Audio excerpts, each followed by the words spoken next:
Welcome to idiom academy. TNSET UGC NET paper 2 எஜுகேஷனுக்கு prepare பண்ண போறீங்கன்னா, இதுதான் ரைட் டைம். நம்ம ப்ரிப்பரேஷனை ஸ்டார்ட் பண்ணலாம். ஏன்னா நமக்கு பேப்பர் 1, பேப்பர் 2 2 இருக்கும். ஸோ 2த்துலயுமே நல்ல மார்க் எடுக்கணும். ஸோ பேப்பர் 2 எஜுகேஷன் எப்படி படிக்கலாம்? இதுல என்னெல்லாம் யூனிட்ஸ் ரொம்ப இம்பார்ட்டன்ட்? எந்த யூனிட்ஸுக்கு வெயிட்டேஜ் நெறைய இருக்கு? ஸோ நம்ம படிக்க ஸ்டார்ட் பண்ணும்போது, எப்பயுமே ஒரு ஈஸி யூனிட்ஸ்லேருந்து ஒரு மாடரேட் யூனிட்ஸ்க்கு போம்போது நமக்கு இன்ட்ரஸ்டடாவும் இருக்கும். நமக்கு நல்ல மார்க் ஸ்கோர் பண்ணவும் முடியும். ஸோ அது ரிலேட்டட் வீடியோ தான் இது. நீங்க பேப்பர் 2 எஜுகேஷனா இருந்தீங்கன்னா, வீடியோவ கம்ப்ளீட்டா பாருங்க. நெறைய இன்ஃபர்மேஷன் இருக்கு. நம்ம இடியோம் அகாடமி இதுதான் நீங்க ஃபர்ஸ்ட் டைம் சேனலுக்கு வந்திருக்கீங்கன்னா, நம்ம எஜுகேஷனுக்கு ஆல்ரெடி நெறைய வீடியோஸ் நம்ம போட்டிருக்கோம். நம்ம எஜுகேஷன் பேப்பர் 2க்கு நம்ம ஆல்மோஸ்ட் ஒரு 2 இயர்ஸாவே ஆஃபர் பண்ணிட்டு இருக்கோம். தமிழ்நாடு செட்டுக்கும், யுஜிசி நெட்டுக்கும். இப்ப நம்ம டிசம்பர் 2026க்கு பண்றது ஆல்மோஸ்ட் 7த் பேட்ச் நம்ம பண்றோம். நெறைய பேர் குவாலிஃபை பண்ணியிருக்காங்க. ரைட். ஸோ நம்ம எஜுகேஷனோட யூனிட்ஸ் என்னன்றது இப்பதான் ஃபர்ஸ்ட் டைம் இருக்கீங்கன்னா, ஃபர்ஸ்ட் முதல்ல அது நம்ம தெரிஞ்சுக்கணும். எந்த காம்படிட்டிவ் எக்ஸாம் எழுதுறதுக்கும் சிலபஸ் என்னன்றது புரியறது ரொம்ப இம்பார்ட்டன்ட். அதுக்கு முன்னாடி எஜுகேஷன் யாரெல்லாம் எழுதலாம்? இது சில பேருக்கு டவுட். ரைட். ஸோ அது ஃபர்ஸ்ட் நம்ம ஒரு தடவ பார்த்துருவோமா? நான் இன்னொன்னும் சொல்றேன். நீங்க டிசம்பர் 2026க்கு எஜுகேஷனுக்கு ப்ரிப்பேர் பண்ண போறீங்கன்னா, யுஜிசி நெட்டுக்கு ப்ரிப்பேர் பண்ண போறீங்கன்னா, ஃபர்ஸ்ட் அது எப்படி இருக்கு அந்த ட்ரெண்டுன்றது தெரிஞ்சுக்கிறதும் இம்பார்ட்டன்ட். அதுல ஆல்மோஸ்ட் யுஜிசி நெட் டிசம்பர் 2025 எக்ஸாம்ல 9,93,000 அப்ளை பண்றாங்க. ரெஜிஸ்டர் பண்றாங்க. அப்பியர் பண்ணது அரவுண்ட் 7 லேக் பீப்பிள். அதுல ஜேஆர்எஃப்ல குவாலிஃபை பண்ணது. இந்த ஜேஆர்எஃப்னா என்னன்னா டாப் 1% நம்ம ஜேஆர்எஃப்ன்னு சொல்லுவோம். Around 5,000 people. Next category assistant professor and admission to பிஹெச்டில 54 அரவுண்ட். பிஹெச்டி மட்டும் 1,17,000. நம்ம யுஜிசி நெட் எக்ஸாம் எழுதணும்னா, நமக்கு 3 கேட்டகரில நமக்கு சர்டிஃபிகேட் வரும். அதுதான் இது கேட்டகரி 1, கேட்டகரி 2, கேட்டகரி 3ன்னு நம்ம சொல்றோம். கேட்டகரி 1ங்கிறது டாப் 1% நல்ல மார்க் ஸ்கோர் பண்ணோம்னா, சரி இது நமக்கு கிடைச்சா நமக்கு என்ன அட்வான்டேஜ்னா, நாளைக்கு நம்ம பிஹெச்டி பண்ணும்போது, எதனா ஒரு சென்ட்ரல் யூனிவர்சிட்டில ஜாயின் பண்ணோம்னா, இது ஆல்மோஸ்ட் 35,000 அபவ் நமக்கு நமக்கு ஸ்டைஃபண்ட் கிடைக்கும். யுஜிசிலேருந்து. இதுதான் ஜூனியர் ரிசர்ச் ஃபெல்லோஷிப்ன்னு நம்ம சொல்றோம். நெக்ஸ்ட் கேட்டகரி அசிஸ்டன்ட் புரொஃபஸரும் நம்ம எலிஜிபிள். பிஹெச்டி அட்மிஷனுக்கும் நம்ம யூஸ் பண்ணிக்கலாம். 3 கேட்டகரி வெறும் நம்ம பிஹெச்டிக்கு மட்டும் யூஸ் பண்ணிக்க முடியும். ரைட்டா? அடுத்தது இதுதான் இந்த நேஷனல் டெஸ்டிங் ஏஜென்சினா என்னன்னா, யுஜிசி நெட் கண்டக்ட் பண்றது நேஷனல் டெஸ்டிங் ஏஜென்சி. அவங்க தான் எக்ஸாம்ஸ் கண்டக்ட் பண்றது. இந்த மாதிரி நமக்கு 3 கேட்டகரிஸ்ல நமக்கு கிடைக்கும். ரைட். ஸோ இதுல இன்னொன்னு ஃபர்ஸ்ட் டைம் எழுதுறவங்களுக்கு தெரிஞ்சுக்க வேண்டியது, பேப்பர் 1, பேப்பர் 2 நமக்கு 2த்துலயுமே நமக்கு மொத்தம் 150 கொஸ்டின்ஸ் கேட்பாங்க. ஒரு கொஸ்டினுக்கு 2 மார்க் இருக்கு நமக்கு. ரைட். இதுல நமக்கு நெகட்டிவ் மார்க்கிங் கிடையாது. ரைட். ஸோ எஜுகேஷனோட கட் ஆஃப்ஸ் பத்தி நமக்கு தெரியணும் இல்லையா? ஒரு எக்ஸாம் ப்ரிப்பேர் பண்றதுக்கு முன்னாடி அந்த ட்ரெண்ட் எப்படி இருக்கு? எப்படிலாம் அத நம்ம தெரிஞ்சுட்டா தான் நமக்கு அதோட சீரியஸ்னஸ் புரியும். ஸோ நெறைய பேர் என்ன பண்றது, ஒரு 2 மந்த்ஸ் முன்னாடி ஸ்டார்ட் பண்றது, அதெல்லாம் ரொம்ப தப்பு. ஏன்னா எந்த காம்படிட்டிவ் எக்ஸாமுக்கும் அதுக்கான ஒரு ஸ்டாண்டர்ட் இருக்கும். ஸோ நம்ம கொஞ்சம் ஏர்லி பிரிப்பரேஷன் ரொம்ப இம்பார்ட்டன்ட். ஸோ எஜுகேஷன பொறுத்தவரைக்கும் அன்ரிசர்வ்ட் கேட்டகரி 300க்கு 208 எடுத்தா கட் ஆஃப் வந்திருக்கு. ஸோ லாஸ்ட் டைம் இது. இது அவங்களோட 9ங்கிறது அவங்களோட code, subject code. OBC non creamy லேயர்ன்னு சொல்றது 196 எடுத்தா கட் ஆஃப் வந்திருக்கு. எக்கனாமிக்கலி வீக்கர் செக்ஷன் இவங்க 200 எடுத்தா கட் ஆஃப் வந்திருக்கு. அப்புறம் எஸ்சி, எஸ்டி, அன்ரிசர்வ்ட் கேட்டகரி இது எல்லாமே. நெக்ஸ்ட் நமக்கு இதுல மேம் யாரெல்லாம் எலிஜிபிள் மேம்? யாரெல்லாம் அப்ளை பண்ணலாங்கிறது சில பேருக்கு டவுட் இருக்கும் இல்லையா? நீங்க மாஸ்டர்ஸ் எம்ஏ எஜுகேஷன் இல்ல எம்எட் படிச்சிருக்கீங்கன்னா, நம்ம இந்த எக்ஸாம் எழுதலாம். அதே மாதிரி நம்ம மாஸ்டர்ஸ்ல 55% எடுத்திருந்தா eligible. Next unreserved category OBC, SC, எஸ்டினா 50% நம்ம மாஸ்டர்ஸ்ல எடுத்திருந்தாலே நம்ம எலிஜிபிள் தான் இந்த எக்ஸாம்க்கு நம்ம அப்ளை பண்ணணும். ஸோ யுஜிசி நெட்டும், டிஎன் செட் எக்ஸாமும் நம்ம முடிச்சா நமக்கு என்ன கிடைக்கும்னா, நாளைக்கு கவர்மெண்ட் காலேஜஸ்ல ரெக்ரூட்மெண்ட் நடக்குது. அதுக்கு நோட்டிஃபிகேஷன் வருதுன்னா, இந்த எக்ஸாம் சர்டிஃபிகேட் நமக்கு ரொம்ப இம்பார்ட்டன்ட். இது இருந்தா மட்டும் தான் இந்த ரெக்ரூட்மெண்ட்குள்ள நம்ம முடியும். நெக்ஸ்ட் ஈவன் பிரைவேட் காலேஜஸ்ல வொர்க் பண்றவங்களும் இந்த நெட் குவாலிஃபிகேஷன் செட் முடிச்சிருந்தா ஒரு ப்ரையாரிட்டி கண்டிப்பா கிடைக்கும். ஈவன் நான் கேட்டதுல சில பேருக்கு சேலரி ரைஸ் பண்ணியும் குடுக்குறாங்க. அந்த மாதிரியும் இருக்கு. நெட் செட் குவாலிஃபிகேஷனுக்கு. ஸோ பேப்பர் 1 பொறுத்தவரைக்கும் இது எல்லாருக்குமே காமன். 50 கொஸ்டின்ஸ் கேட்பாங்க. நமக்கு 100 மார்க்ஸ் இருக்கு. பேப்பர் 2 பொறுத்தவரைக்கும் 100 கொஸ்டின்ஸ் கேட்பாங்க. 200 மார்க்ஸ். ஸோ எல்லாமே அப்ஜெக்டிவ் டைப் எம்சிக்யூஸ் தான். சிபிடி மோட்ல எக்ஸாம் நடக்கும். சிபிடி மோட்ல கம்ப்யூட்டர்ல நடக்கும். ஜஸ்ட் ஆன்ஸர் கிளிக் பண்ணும். டைம் ஓடிட்டே இருக்கும். அதெல்லாம். ஸோ டோட்டலா நம்ம 300 மார்க்ஸ் எழுத போறோம். கன்டினியூஸா இருக்கும். நடுவுல பிரேக்லாம் இருக்காது. பேப்பர் 1 டு பேப்பர் 2 கன்டினியூஸா எக்ஸாம் இருக்கு. இதுதான் யுஜிசி நெட்டோட பேட்டர்ன். இப்போ நம்ம பேப்பர் 2 பார்த்துருவோமா? பேப்பர் 2 நமக்கு மொத்தம் 10 யூனிட் இருக்கு. ரைட்? அந்த 10 யூனிட் இதெல்லாம் தான் நம்ம சிலபஸ்ல பார்க்கும்போது இன்னும் நல்லா புரியும். அதே மாதிரி யுஜிசி நெட்டோட பேப்பர் 2 சிலபஸும் சரி, நம்மளோட டிஎன் செட்டோட பேப்பர் 2 சிலபஸும் சேம் தான். தமிழ்நாடு செட்டோட பேப்பர் 2 சிலபஸ் 2மே சேம். ஸோ ஒரே ப்ரிப்பரேஷன் நீங்க பண்ணீங்கன்னா, நம்ம ஆனுவல் பிளானர் பிரகாரம் செப்டம்பர் சொல்லியிருக்காங்க. இன்கேஸ் தள்ளி போயிருந்தாலும் தமிழ்நாடு செட் எக்ஸாம் கண்டக்ட் பண்ணும்போது, அதையும் நீங்க கிளியர் பண்ண முடியும். யுஜிசி நெட் டிசம்பர் எக்ஸாமும் நம்ம ஃபோக்கஸ் பண்ண முடியும். ஸோ நம்ம ப்ரிப்பரேஷன் இது எல்லாத்தையும் ஃபோக்கஸ் பண்ண மாரி பண்ணிட்டு இருக்கோம். So Tamil Nadu set, UGC net. So எப்படி படிக்க போறோம்? இப்ப அதுதான் இப்ப நமக்கு. ஃபர்ஸ்ட் சிலபஸ் என்னன்றது ஒரு தடவ பார்த்துருவோமா? ஃபர்ஸ்ட் டைம் எழுதுறவங்களுக்கு இது தெரியாது. ஃபர்ஸ்ட் நமக்கு யூனிட் 1 எஜுகேஷனல் ஸ்டடீஸ்ன்னு நம்ம சொல்லுவோம். இந்த எஜுகேஷனல் ஸ்டடீஸ பொறுத்தவரைக்கும் ஆக்சுவலா கொஞ்சம் ஹை வெயிட்டேஜ் இருக்க யூனிட் இது. இதுக்கு கொஞ்சம் வெயிட்டேஜ் ஜாஸ்தி. சம்டைம்ஸ் ஒரு யூனிட்ல நமக்கு 100 கொஸ்டின்ஸ் இருக்கு. ஒரு யூனிட்ல 10 கொஸ்டின்ஸ் கேட்பாங்கன்னா, இதுல 12 கொஸ்டின்ஸ் கேட்க கூட வாய்ப்பு இருக்கு. அதுதான் ஹை வெயிட்டேஜ் டாபிக்ன்னு சொல்லுவோம். ஆனா, ஃபர்ஸ்ட் இத நம்ம படிக்க ஸ்டார்ட் பண்ணக்கூடாது. ஏன்னா, இதுல கொஞ்சம் பிலாசபிஸ் வரும் இதுல. இந்தியன் ஸ்கூல்ஸ் ஆஃப் பிலாசபிஸ்லாம் இருக்கும். கொஞ்சம் லிட்டில் டிஃபிகல்ட்ன்னு சொல்லலாம். ரைட்டா? அதனால நம்மளோட பேட்டர்ன் நான் சொல்றேன் எப்படி படிக்கணும்னு, அந்த மாதிரி படிங்க. ஸோ இந்த இதுல பிலாசபில ஸ்டார்ட் ஆகும். இந்தியன் ஸ்கூல்ஸ் ஆஃப் பிலாசபி இருக்கு. வெஸ்டர்ன் ஸ்கூல்ஸ் ஆஃப் தாட்ஸ் இருக்கும். அதுக்கப்புறம் சோசியாலஜி பத்தி இருக்கும். Next socialisation and education, Indian thinkers, western thinkers பத்தி இருக்கும். ஸோ இதுதான் ஃபர்ஸ்ட் யூனிட். ஃபர்ஸ்ட் யூனிட் நம்ம எப்ப படிக்கணும்ன்றத நான் சொல்றேன். வீடியோவ கம்ப்ளீட்டா பாருங்க. செகண்ட் யூனிட் நமக்கு history, politics and economics of எஜுகேஷன பொறுத்தவரைக்கும் இதுல committees and commissions, pre independent, post independent, full name தெரியணும். எந்த இயர் ஸ்டார்ட் ஆச்சு, எந்த பர்ப்பஸ்க்கு ஸ்டார்ட் ஆச்சுன்றத நம்ம கண்டிப்பா தெரிஞ்சிருக்கணும். அதுக்கப்புறம் எல்லா பாலிசிஸ் எப்படி வருது, பாலிசிஸ் பத்தி நமக்கு தெரிஞ்சிருக்கணும். இதுவரைக்கும் நேஷனல் எஜுகேஷன் பாலிசிஸ் வந்தத பத்தி 1968 வருது, 1986 அப்புறம் புரோகிராம் ஆஃப் ஆக்ஷன் 1992ல வரும். அப்புறம் என்இபி 2020 வருது. ஸோ ரொம்ப ரொம்ப இம்பார்ட்டன்ட் கொஸ்டின்ஸ் கேட்பாங்க. அப்புறம் எக்கனாமிக்ஸ் ஆஃப் எஜுகேஷன், அதுக்கப்புறம் பாலிடிக்ஸ் அண்ட் எஜுகேஷன் நமக்கு கடைசியில இருக்கும். ஸோ இந்த யூனிட் ஒரு மாடரேட்டான யூனிட் தான். கொஞ்சம் மெமரி பேஸ்டு கொஸ்டின்ஸ் இதுல நமக்கு வரும். ஏன்னா கமிட்டீஸ் அண்ட் கமிஷன்ஸ்ல இயர்லாம் இருக்கு இல்லையா? National commission on teachers 1, national commission on teachers 2லாம் இருக்கும். ஸோ இயர் ரொம்ப இம்பார்ட்டன்ட். அது ஒரு மெமரி பேஸ்டு டாபிக் அதுல பிகினிங்ல. நெக்ஸ்ட் யூனிட் 3 பொறுத்த வரைக்கும் லேர்னர் அண்ட் லேர்னிங் ப்ராசஸ். இது ஆக்சுவலா கொஞ்சம் பெரிய யூனிட்லயே சொல்லலாம். கொடுத்த சிலபஸையும் தாண்டியும் சில சைக்காலஜி கேட்கறாங்க. ஆட்லர் பத்தி கேட்கறாங்க. ப்ரூனர் பத்தி கொஞ்சம் இன்டெப்த் கொஸ்டின்ஸ் இப்ப வர ஸ்டார்ட் ஆயிடுச்சு. ஸோ இதுல கொஞ்சம் நம்ம அப்டேட்டடாவும் தெரிஞ்சுக்கணும். கொஞ்சம் கொஞ்சம் கொஞ்சம் நம்மள இது அதிகமா படிக்க வேண்டியது இருக்கு. இந்த யூனிட்ட பொறுத்தவரைக்கும். அதே மாரி இதுலயும் ஹை வெயிட்டேஜ் டாபிக்ன்னு சொல்லலாம். மேபி 12 கொஸ்டின்ஸ் கூட கேட்க வாய்ப்பு இருக்கு. ஸோ இதுல குரோத் அண்ட் டெவலப்மென்ட்ல ஸ்டார்ட் ஆகும்.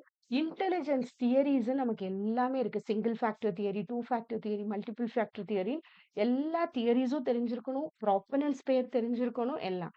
அடுத்தது லேர்னிங் தியரீஸ், அதுக்கப்புறம் guidance and counselling. Right. But ஆக்சுவலா ஈஸியான யூனிட். எழுதி பார்த்து படிச்சோம்னா நமக்கு நல்லா இருக்கும். எந்த இயர் ஸ்டார்ட் ஆச்சு, இயர் கூட கேட்பாங்க. ஸோ மெமரி பேஸ்டா ஞாபகம் வச்சுக்கிறதே இம்பார்ட்டன்ட். அடுத்தது யூனிட் 4 டீச்சர் எஜுகேஷன பொறுத்தவரைக்கும், என்ன பொறுத்தவரைக்கும் டீச்சர் எஜுகேஷன்ல ஸ்டார்ட் ஆறது ஈஸியா இருக்கும். ஏன்னா நம்ம ஈஸியா கனெக்ட் ஆயிடுவோம். யாரு பண்ணா? என்சிடியோட ரோல் என்ன? என்சிஆர்டி ரோல் என்ன? எஸ்சிஆர்டி ரோல் என்ன? ஸோ அந்த மாதிரி தான் வரும். சர்வ சிக்ஷா அபியான் என்ன பண்றாங்க? ஓகே. அந்த மாதிரியான ஒரு யூனிட் தான். ஸோ ஈஸியான யூனிட். ஸோ இதுலருந்து நீங்க ஸ்டார்ட் பண்ணா ஈஸியா கனெக்ட் பண்ணிக்கலாம். So understanding knowledge base of teacher education வரும். அதுக்கப்புறம் எல்லா ரெகுலேட்டரி பாடிஸ் பத்தி இருக்கும். மெயினா டீச்சர் எஜுகேஷன் ஃபோக்கஸ் பண்ணி மட்டும் எல்லாமே இருக்கும். அது ப்ரொஃபஷனலிசம் எஜுகேஷன்ல. இது டீச்சர் இது நார்மலான ஒரு ஈஸி யூனிட்னே சொல்லலாம். பட் கொஞ்சம் மெமரியில எஸ்எஸ்சி எப்ப ஸ்டார்ட் ஆச்சு? ஆர்எம்எஸ்சினா என்ன? ரூஸானா என்ன? இதெல்லாம் கொஞ்சம் தெரிஞ்சுக்கணும். நெக்ஸ்ட் யூனிட் 5 கரிக்குலம் ஸ்டடீஸ பொறுத்தவரைக்கும், கரிக்குலம் என்ன? கரிக்குலத்தோட டைப்ஸ் இருக்கு. Nature of curriculum. ஓகே. அந்த மாதிரி இருக்கும். ஸோ இது இதுவும் என்ன பொறுத்தவரைக்கும் ஒரு ஈஸியான யூனிட்ன்னே சொல்லலாம். ரொம்ப டிஃபிகல்ட்டா இருக்காது. இந்த மாதிரி மாடல்ஸ் ஆஃப் கரிக்குலம் டிசைன்லாம் கொஞ்சம் புரிஞ்சு படிச்சிட்டோம்னா போதும். ஈஸியா மார்க் எடுத்துடலாம். அதுல அந்த சிஐபிபி மாடல் ரொம்ப ரொம்ப இம்பார்ட்டன்ட். கடைசியா அந்த இன்ஸ்ட்ரக்ஷனல் சிஸ்டம்ன்னு நமக்கு வரும் நமக்கு. இங்க Tyler model, Stake model, Scriven model, Kirkpatrick model.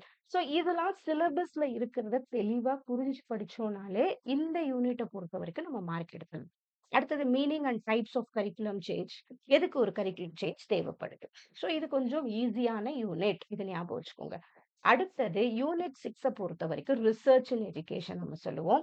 இது நம்ம இந்த யூனிட் நம்ம நல்லா படிக்கிறது, நம்ம paper 1 unit 2 research aptitude questions நம்ம ஈஸியா அட்டெண்ட் பண்ண முடியும்.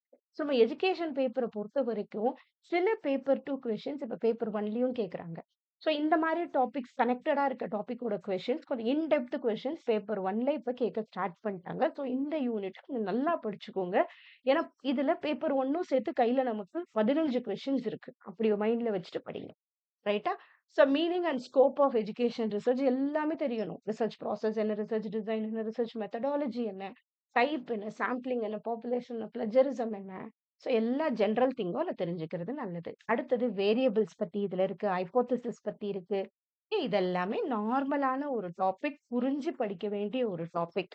ஓகே. இது ஃபர்ஸ்ட் படிச்சா புரியலன்னா கொஞ்சம் சில ஈஸி யூனிட்ஸ முடிச்சுட்டு நம்ம அப்புறம் படிக்கணும். நெக்ஸ்ட் குவாலிட்டேட்டிவ் ரிசர்ச் டிசைன் எப்படி இருக்கும்? குவான்டிடேட்டிவ் ரிசர்ச் டிசைன் எப்படி இருக்கும்? இதெல்லாம் பேப்பர் 2ல கேட்கிற கொஸ்டின்ஸ். அப்புறம் கடைசியா நமக்கு இதுல ஸ்டாட்டிஸ்டிக்ஸ் இருக்கு. பேப்பர் 1லயும் இப்ப ரிசர்ச்சோட ஸ்டாட்டிஸ்டிக்ஸ் கொஸ்டின்ஸ் கேட்கறாங்க. அடுத்தது அது ஒரு மாடரேட் யூனிட் தான் நான் சொல்லுவேன். ஈஸி யூனிட் கிடையாது. புரிஞ்சு படிக்கணும்.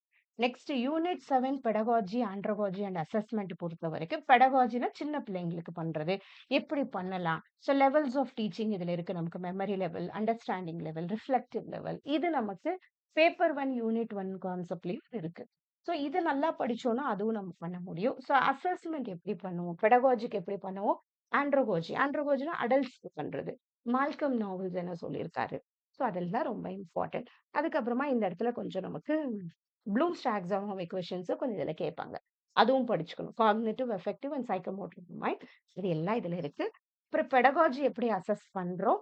ஆண்ட்ரோகாஜி எப்படி அசஸ் பண்றோம்? இதுல நெக்ஸ்ட் கடைசியா ரொம்ப important Flanders interaction analysis, Charles Galloway system of interaction analysis. ஓகேவா? இதுதான் யூனிட் 7. ஆக்சுவலா சொன்னா இது ஒரு ஈஸி யூனிட். ஈஸியா படிக்கலாம். Right. Next unit 8 technology in or for எஜுகேஷன பொறுத்தவரைக்கும், எஜுகேஷனல் டெக்னாலஜி எப்படி டெவலப் ஆகுது? அந்த மாதிரி தான். ஸோ கனெக்டடான ஒரு டாபிக் ஈஸியா தான் இருக்கும். இது ஒண்ணும் வெறும் இதெல்லாம் கிடையாது. ஓகே. இதுலருந்து வர்றத விட இதுல நெறைய வரும். Instructional design, ADDIE model, ASSURE model, Dick and Carey model, Mason model, கேக்னேயோட 9 events, 5 E's of constructivism, 9 elements of இது ஒரே தான். கேக்னேது. ஸோ இதுலருந்தே கொஷின்ஸ் வரும். ஸோ இத கன்டென்ட் சிலபஸ்ல குடுத்தத நல்லா படிச்சாலே போதும். அதுலருந்தே மார்க் எடுத்துடலாம். இப்ப என்னெல்லாம் ஐசிடி டூல்ஸ் வருது எஜுகேஷனுக்கு அது. ஸோ இங்க நம்ம நல்லா படிக்கும்போது, நமக்கு பேப்பர் 1 யூனிட் 8 ஐசிடியும் நம்மளால கனெக்ட் பண்ணி அழகா படிக்க முடியும். ஸோ மத்தபடி இதெல்லாம் வந்து லாஸ்ட் டைம் கூட கொஸ்டின் கேட்டிருக்காங்க. நெட் பெனிஃபிட்ஸ்னா என்ன? யூசர் சாட்டிஸ்ஃபேக்ஷன், குவாலிட்டி ஆஃப் லேர்னிங்னா என்ன? கடைசியா இவாலுவேஷனுக்குலாம் எப்படி ஐசிடியோட எஜுகேஷனுக்கான ஐசிடி பங்கு என்ன? அது நமக்கு ஜெனரலா ஒரு தெரிஞ்சிருக்கணும் அப்டேட்டடா. அதுதான். Next unit 9 education management, administration and லீடர்ஷிப்ப பொறுத்தவரைக்கும், இது என்ன பொறுத்தவரைக்கும் ஈஸியான யூனிட் தான். இத ஈஸியா பிரிஃபர் பண்ணி படிக்கலாம். புரிஞ்சு படிச்சா போதும். அவ்வளவுதான் கொஞ்சம். அட்மினிஸ்ட்ரேஷன்னா என்ன? மேனேஜ்மென்ட்னா என்ன? எப்படி ஒரு அட்மினிஸ்ட்ரேஷன கொண்டு வர்றது? அத POSDCORB, CPM, PERT, management as a system, ஸ்வாட் அனாலிசிஸ், அப்புறம் டெய்லரிசம் அது எல்லாமே இருக்கு இல்லையா? நெக்ஸ்ட் லீடர்ஷிப் இன் எஜுகேஷன் அட்மினிஸ்ட்ரேஷனுக்கு என்னலாம் இருக்கு? இது பிளேக் அண்ட் மோட்டர்ன்னு, Fiedler contingency model, tri dimensional model, Hersey and Blanchard model, LMX theory இது எல்லாம் இருக்கு.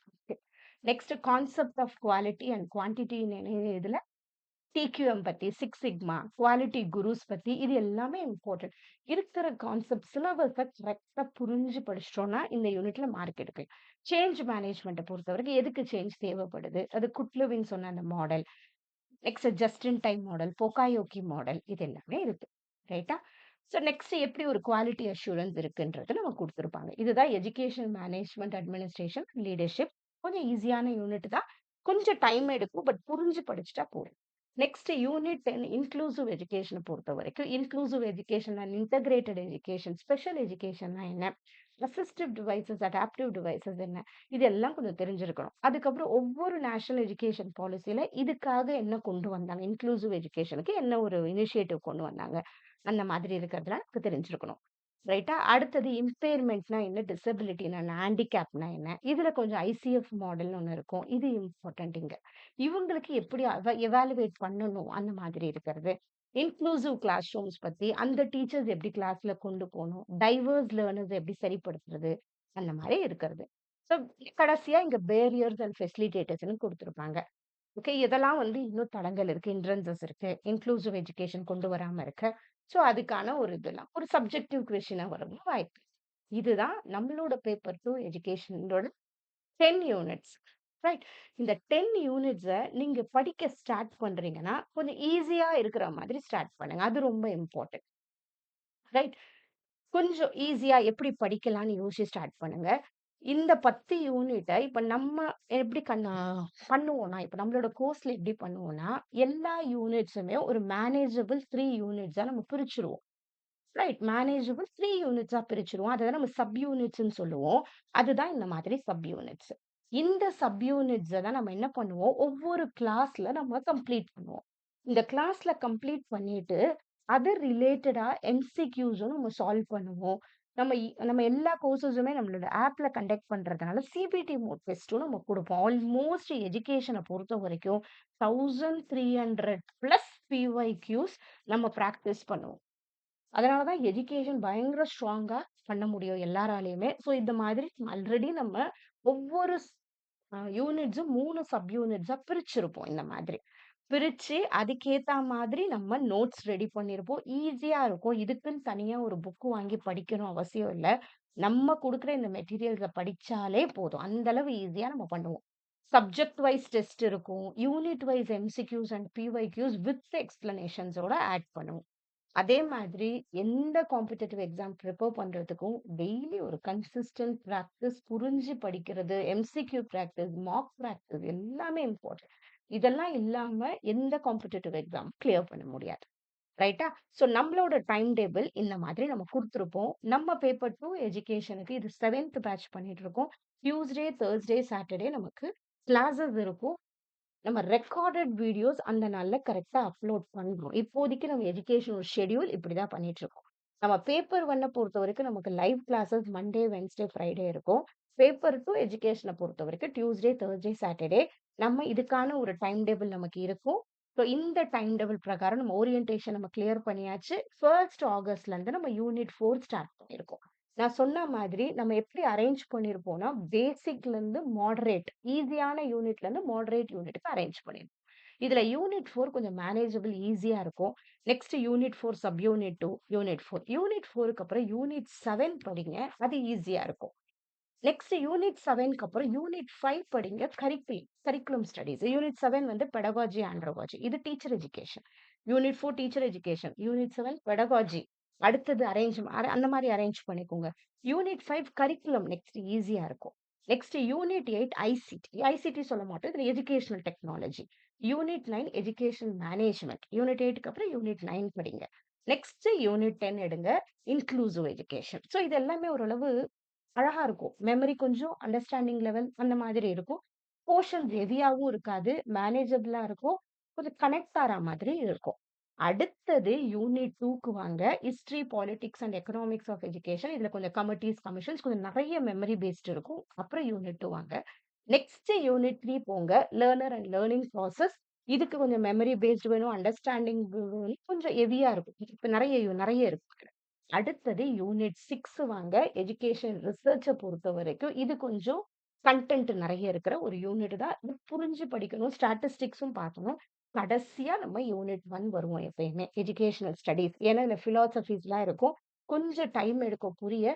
ஃபர்ஸ்ட் நம்ம அந்த யூனிட்ஸ் எல்லாம் கம்ப்ளீட் பண்ணிட்டு கடைசியா நம்ம வருவோம். கூட அந்த கடைசியா வரும்போது எக்ஸாம் நெருக்கத்துல வருவோமா, இன்னும் நல்லா புரியும். ஏன்னா ஹை வெயிட்டேஜ் டாபிக்ஸ் அது. ரைட்டா? ஸோ அந்த மாரி பண்ணுவோம். இதுதான் நம்மளோட கோர்ஸ் ஷெட்யூல். இந்த டைம் டேபிள் ஃபாலோ பண்ணி நம்ம கிளாஸஸ் ஸ்டார்ட் பண்ணியாச்சு. ரெக்கார்டட் வீடியோஸ் பேப்பர் 2க்கு நம்ம அப்லோட் பண்றோம். அந்தந்த நாள் ரெக்கார்டட் வீடியோஸ், அதுக்கான ஸ்டடி மெட்டீரியல், அதுக்கான டெஸ்ட். அந்த unit, sub unit wise test முடிச்சோனே, யூனிட் வைஸ் டெஸ்ட்டும் நம்ம அப்லோட் பண்ணுவோம். ஸோ ஒரு கன்சிஸ்டன்ட்டா, ஒரு ஸ்ட்ரக்சர்டா படிக்கும்போது, கம்ப்ளீட் கிளாரிட்டி கிடைக்கும். ஸோ இது நம்ம 2ஆ பிரிச்சு பண்றோம். ஒண்ணு டிஎன் செட் மட்டும் ஃபோக்கஸ் பண்ணி 2 மந்த்ஸ் கிராஷ் கோர்ஸ் பண்றோம். இல்ல டிஎன் செட் வித் யுஜிசி நெட்டும் கம்பைன்டு கோர்ஸா பண்ணலாம். So TN SET with UGC NET join பண்றவங்களுக்கு ஃபர்ஸ்ட் கம்ப்ளீட் சிலபஸ் பண்ணுவோம், எம்சிக்யூ பிராக்டிஸ் பண்ணுவோம். எப்ப டிஎன் செட் எக்ஸாம் வந்தாலும் எழுதுறதுக்கு ப்ரிப்பேர்டா இருக்க மாதிரி இருப்பாங்க. நெக்ஸ்ட் யுஜிசி நெட் எக்ஸாம்க்கு ஃபர்தரா இன்னும் ஒரு 1 மந்த், 2 மந்த்ஸ் இருக்கும். நம்ம இன்னும் நெறைய பிஒய்க்யூ பிராக்டிஸ் இப்போ முடியிற ஜூன் 2026 செஷனோட கொஸ்டின்ஸ் எல்லாம் டிஸ்கஸ் பண்ணுவோம். இன்னும் கொஞ்சம் ஸ்ட்ராங் ஆயிடும். ஸோ 2 லெவல் ஆஃப் பிராக்டிஸ் நம்ம பண்ண போறோம். நம்ம சிலபஸ் வித் எம்சிக்யூ பிராக்டிஸ். ரைட்டா?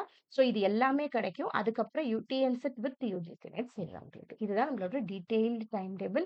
ஈஸி டூ மாடரேட் யூனிட்ஸ் நம்ம அரேஞ்ச் பண்ணி நம்ம பண்ணிட்டு இருக்கோம். கண்டிப்பா இந்த கோர்ஸ் நீங்க எஜுகேஷன்ல நல்ல மார்க் எடுக்கிறதுக்கு கம்ப்ளீட்டா உங்களுக்கு ஹெல்ப்ஃபுல்லா இருக்கும். ரைட்?